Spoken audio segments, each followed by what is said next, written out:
শেষের দিন রবিবার, তো ভালো কিছু তো খেতেই হবে। তাই আজকে সকালবেলায় তাথের পাপা বাজারে গিয়ে 1 কিলো 250 একটা কাতলা মাছ এনেছে। ভালো করে কেটে ধুয়ে তার মধ্যে লবণ, হলুদ, গুঁড়ো লঙ্কা, আদা রসুন বাটা, একটু সর্ষের তেল ভালো করে মাখিয়ে নিলাম।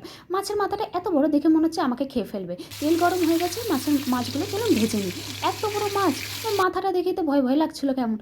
ভয় পেলে কী হবে, রান্না করো তো খেতেই হবে। চলুন, ভাজা হয়ে গেছে দেখুন, কত বড় মাছের মাথা। মাছের মাথাগুলো ভাজা হচ্ছে।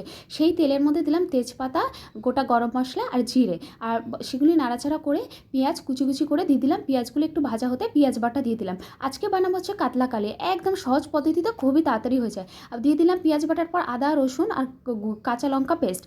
তারপরে দিয়ে দিলাম হলুদ আর লঙ্কা গুঁড়ো, একটু কাশ্মীরি লঙ্কার গুঁড়ো দিয়েছি যাতে কালার হয়।